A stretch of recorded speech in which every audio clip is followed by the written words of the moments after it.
While you have the dreams to be at one of the top B schools of the country, there is the other side of being there which you need to know about, which is why I'm creating this video. So while there is a lot of money, fame, recognition and a feeling of having made it, but there is a dark side, there is a curse which comes with being at a top B school, which is what I will be sharing with you in this video. Just last week I posted a video on an IIT IIM McKinsey employee who chose to commit suicide. It is perceived that it is due to work pressure. However, that has not been conclusively established. However, once that story came out, once I posted that video on YouTube, my dear God, a lot of employees of some of the top companies, consulting firms, investment banks, they came out and they shared their stories not only on my video but also generally on LinkedIn and where not.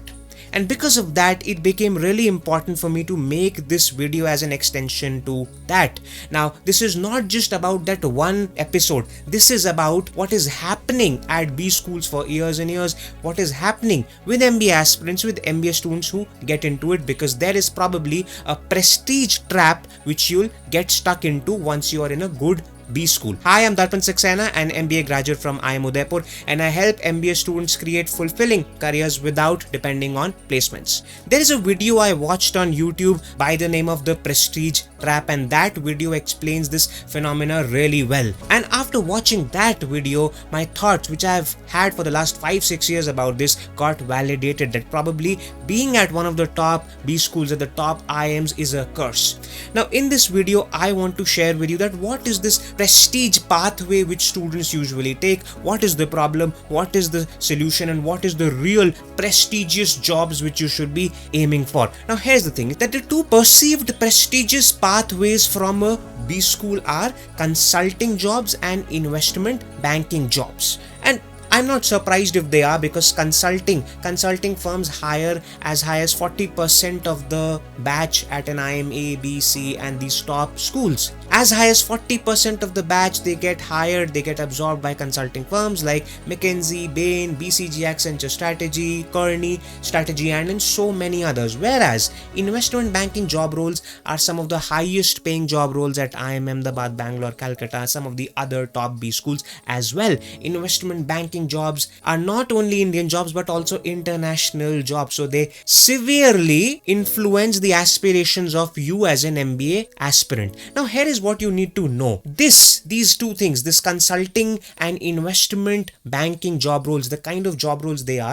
actually have a suction effect on you, which is what is probably harmful for you, which is what makes you choose wrong things and which is what makes you end up doing things which you shouldn't do. Now, you need to understand what this suction pump thing is. Now, you as an MBA aspirant, or probably you are already an MBA student, you are aspiring for a B school or you are at a B school. Now, the attraction of being at these top B schools for you is because you know that consulting companies which are on the other end and investment banking companies will actually recruit you. And these two job roles actually become like suction pumps because they want more students. Now, why they want more students every year is because more people are leaving these firms every year. The attrition rate is higher. Why they are leaving it? Maybe because these jobs are not sustainable. Maybe because these jobs are a flash in the pan. It's exciting to be there, and once you are there, you feel very, not for me. Anyways, this suction pump has a big effect because now as soon as an MBA aspirant on this end has decided that, okay, I want to be at a good B school, this suction effect starts to take action.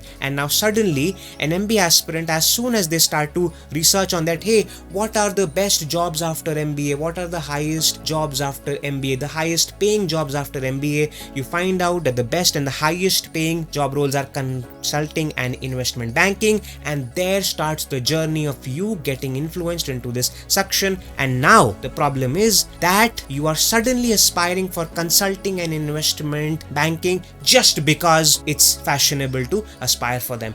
Here is what happens. The first thing is very simple. These are the biggest recruiters, hence they have the massive suction effect. They are the most attractive. They are the ones which most students are aspiring for. And obviously, suddenly because of this, your B school ceases to be an academic institute. Your MBA ceases to be an academic program where you will learn things. Now, for you as an MBA aspirant or for you as an MBA student, the biggest attraction or probably the only attraction attraction of being at one of the top B schools is because you know whatever I may do over there, it is a ticket for me to get into these consulting firms. It's a ticket for me to earn more from my job. That is that. I'll give you a very quick and small example of this. If you speak to any top IITN or an engineer from a top school, they would say you simply that, hey, you know what, we are from the IITs. I know that I don't need to do an MBA. If I remain in my field, I would probably earn much more, much faster. However, I want a switch in my job. I want to switch my job. I want to get into the field of investment banking. I want to get into the field of consulting. I don't want to remain in tech. And because I know that one of the fastest ways to go through that is through MBAs, through to make it to a good IIM, and that is the only reason why I am doing MBA. मुझे MBA से सीखना कुछ नहीं है, मुझे जाना है सिर्फ उस job में. That is that. So now the perception of an MBA becomes that. The perception of going to a top B school is only because you know that that is a pathway to one of the top jobs. Now here is the third thing which happens with you, or which happens with the community, that there is a brain freeze. The first thing which this suction effect creates in your head is a brain freeze. Now you stop thinking about what is it that you wanted to do, what is it that is aligned with your skill sets. No, now marketing, HR, operations, analytics, all of these things, they cease to exist. Now the only thing which makes going to a top B school worthwhile is consulting and investment banking. वरना हमें B school में जाना ही क्यों है यार? HR करने जाएंगे, छी HR कौन करता है? एनालिटिक्स यार वो तो टेक्नोलॉजी वो तो कर ही लेते, हमें क्या इंटरेस्ट है, उससे क्या जरूरी है? पैसे कमाने हैं ज्यादा, एंड पैसे कमाने उससे हैं जहां से शायद हमें मालूम नहीं है. We don't know that what exactly is that work like. We don't know whether we will actually enjoy it और not, but yet we want to do it because you know that's the most exciting thing in front of us. This also happens with with the students who just enter a B school, because the moment you enter a B school, from the first week itself at some of these best B schools, the best of the brands, the best of the organizations start off with their case study competitions and summer placements and all of those things. Suddenly you're surrounded by brands. Now even if a student had any creative or entrepreneurial aspirations and he came into his MBA program for something very creative, for him to explore what he or she wants to do, suddenly because there are brands all around you, you being at that top MBA college becomes a curse, because now you can't think beyond that. It is so attractive to see so many brands wanting to work with you. You think what you are, you forget what you are, what you do, what you wanted to do, what you could do in a much more sustainable fashion than you could have done with this, with just a consulting job. And then starts something else. Then starts a brain drain, because now every bright student who is coming in, who has done the hard work to crack CAT and all of those exams and now is in their MBA school, all of them just blindly go into consulting, investment banking, and now there's a brain drain. However, if you thought that you were the only one who was making this choice, you or your friends, it's not the case. Even your seniors who are in the second year, who have been through summer internship at some of these organizations, actually act as agents for these organizations to actually recruit you. You would not know this, you may not be aware of this, but this happens at some of the top B schools like IIM A, B, C, that actually the organizations, these top consulting firms, IB firms, they mandate their summer interns who are now in the second year to actually go around in the first years and scout the kind of profiles which would be great for these firms and influence them that, hey, where are you planning to apply? Shouldn't you be at this company, this and that? And they relay this information to those organizations. This is how companies prepare their shortlist. तो जब आप एक अच्छे B school में जाते हैं, once you go into a top B school and once they come for the summer placements, do not be under the impression that you are being shortlisted only basis the CV which has been sent by your placecom. No, the agents of these companies which are your second year seniors are actively scouting, secretively or at times even overtly scouting and relaying this information to those organizations that which student which would suit more. There is no problem in all of this. This is how actually a good organization should work, but the problem is you get influenced by a lot of these things. However, now you may ask me, but what's the problem in this? What is the problem even if I were to chase a prestige path, even if I were to chase something which pays me more, which is more fashionable? What's the problem in that? Well, I'll tell you the problems in that, and that is what I'll be sharing now. The problem starts from the very first thing, which is that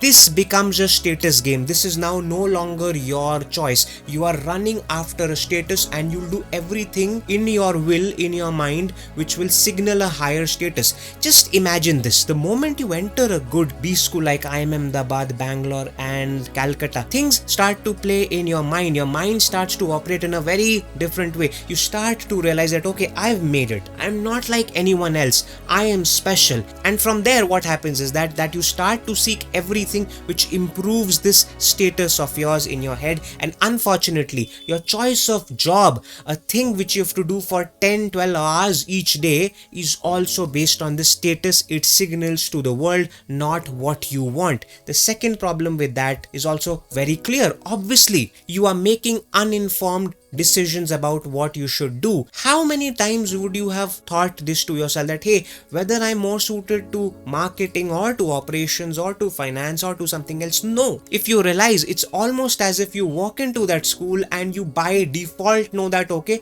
consulting and investment banking are the best job roles for me, and if I'm not aspiring for that, then hey, something is wrong with me. मेरे में ही कुछ problem है अगर मुझे investment और consulting से कुछ attraction feel नहीं होती है. It goes to that point wherein you start questioning your own self. That is where things go wrong. The third thing is, then you start to tell yourselves all the wrong stories, which is that, hey, maybe I wanted to do marketing, I thought so, but you know what, it makes much more sense to do consulting because I get paid more, and you know what, eventually everything which we're doing is for paisa only, na? And I think once I get that kind of cash, it'll solve my problems. I'll feel much happier. Those higher salaries will make me feel happier. Well, my dear friends, that is the trap which people fall into and might commit suicide, might take a wrong step, might feel burnt out, because with those high salaries come a lot of high pressure work, a pressure work which is keeping you involved always, which is not allowing you to think about various other things in your life. That is why this philosophy might work well for 1 year, but then soon you realize that, hey, maybe this money is not worth it, which is why people take wrong steps, because they realize that, hey, what am I doing this for? Even this much salary is not making me happy. That is a reality. Talk to anyone who earns so much. They will tell you, if they are truthful to you, if they are not playing the status game in front of you, they will say the truth about it, that, hey, you know what, it's good to have it, but it's not making me feel any happier than I would feel for myself. That's that. And obviously you start to tell yourself these wrong things, that 80 hours work week are very sexy, you know. Oh, you know what, we slog so much the entire week, and you know what, almost even on the Saturdays we're working, on like Sundays we're working, you know, we have to catch that 6 a.m. flight, and you know, we have to come back at 9 a.m. and that 9 p.m. flight. Oh my god, so much hectic. But you know what, that we get to stay in these hotels and it's so good. Oh my god, there's so much work. You know, wherever I'm sitting, I have to take a laptop with me, and we're creating slides and working on slides and these, and hey, look, I'm staying here. You know the kind of people I'm talking. They make it look sexy. And then probably this loop starts wherein you start to explain yourself, you start to want to feel good about your job basis the status it signals, basis a perceived perception of others, not of your own self. That is that. And obviously the fifth thing is the remaining time, whatever samay is left apart from working on that job, you use it to signal your show off that, hey, you know what, I earned so much, I'm flying there, I have bought these shoes, I bought this bag, I bought this clothes, this and that. Because agar show off nahi kara to fir wo job kar kyun rahe hain? It's a vicious cycle. Understand this. You are making yourself feel okay about those strenuous work hours and everything, because you know कि अरे कोई बात नहीं, if I stretch myself, at least I get the opportunity to show off. And obviously जब भी आप free हो गए, आपकी पहली priority यही होगी कि अभी तो समय है to show off, अभी तो समय है to go on Instagram or somewhere and to tell that, you know what, I am in a consulting job and this is how much I earn, and you know what, our hours are very strenuous and we do these projects and this and that, and we build strategies and so on and so forth. Now everything is a game, everything is a show off. That is what you're stuck in. Now from there, what you'd ask me is that okay, if not these perceived prestige pathways, then what is it that I should do? What is the real prestige pathway which I should follow? Well, here is what I think has worked for most students, which has worked for me as well, and I can share my story with you as well. This is probably the real prestige pathway which you should follow. Here is how you actually figure out that what you should do. The first thing is very clear to me. The first thing is that, hey, think about sustainable jobs. Think about things which you'll do for the next 5-10 years. I'm not saying think about staying in one organization for 5 years or for 10 years. No, I'm not saying that. I know it's a big ask, but if you can, it's great. However, think about a certain job role or a kind of journey, a kind of field you want to be in for the long term. Speak to any consultant, speak to anyone in IB. They'll say the same thing, that you know what, we're doing consulting because we don't want to be here for more than 3 or 4 years. We want to switch into something else, and we're doing consulting only because it gives us a good exit. This is a word which they use कि जी अगर मैंने एक बार consulting में काम कर लिया, मैं कहीं भी काम कर सकता हूँ, तो मैं कंसल्टिंग को सिर्फ एक लॉन्च पैड के जैसे यूज कर रहा हूँ. Even the people who work in IB, they say stuff like that, you know what, I would have earned so much by the time I would be 40 that I would just retire from my work. You're basically getting into work thinking about when will I leave this. That in itself is a very thought. That in itself tells you that, hey, I am probably not in it for the work. I am in it for what will happen after it and the kind of status which it will signal for me. That's the first thing, which is what you need to think about. Think long-term things, what you can do. Smart people should build things. Smart people, if you're smart enough to get into a consulting company, if you're savvy with finance to get into an IBD role, then you need to also think about how can I build something of my own. It could be a product, it could be a service, it could be something. My entire YouTube channel, all of the courses which I have created for MBA students are to help MBA students realize that, hey, you can find great jobs without depending on placements. You can probably earn far more as an independent service provider than you can with an organization. MBAs are the OG freelancers. MBAs, if they become freelancers, if they become independent consultants, not only will you do a damn good job, but you live a life of freedom, and that is where probably you would help the nation. Just realize, if the entire youth of the country is working in IBD roles, is working in consulting roles, what is going to happen? By nature of the job of consulting and IBD, these are businesses which thrive because of other businesses. So only if a corporation is large enough to hire a consulting firm or hire a IBD firm, only then would these organizations thrive. Therefore, what you need to understand is that probably it's okay to earn so much, but probably you're smart enough to do something of your own which is not so stressful. That is something which you need to keep in your head. And from there, some simple things, that side hustles, probably something as small as doing something on the side as a project during your MBA can actually shape up into a full-time job, which is what my story is. During my MBA at IIM Udaipur, I started a blog on marketing, and then during my MBA, after my MBA, I started to earn from that. I started to have a lot of freelancing assignments thanks to my blog, and from there now I'm independently working on my own as a freelancer with my own products and services, and that is the kind of story which probably even you can create for yourself, especially because you're from one of the top B schools. And the fourth and the fifth things are very similar. Think about who you are, what are your skill sets, and design your journey as per it. Which means what? Have your own goals. Do not depend on the goals of your friends. Do not depend on the goals of the world, of the community which is around you, because probably if you do that, then you are getting influenced in taking certain choices which are not your choices. The moral of this entire video was one simple thing. If you are making a calculated, informed choice of being into consulting and IBD, then that's great. Go for it, do well. But this video should work as a reminder for you to go back, check yourself, think about what you're having in your head right now, that hey, is it an informed choice or is it a status game? Is it a prestige trap which I'm stuck in? Because now the problem is that hey, I am at one of the top schools, and the only way I can get out from this with a lot of status is when I get into either of these two job roles. Without that, I think the world will think that hey, what is he doing? Why is he working in HR? He went to an IIM Ahmedabad. He should not work in HR. He should have been in consulting firm. No, there is no should have been here. It's what you want to do, and this video is a reminder of that. If you like this video, go ahead, like this. More importantly than that, go ahead and please share it with somebody who may need it. Share it with all MBA aspirants in your WhatsApp groups, all of the groups where you are in, so that more students can learn about this thought process, can check themselves that what is it that they need to do, and probably, my dear friend, you can save lives. With that, thanks a lot, and I'll see you in another video. Thanks a lot. Goodbye.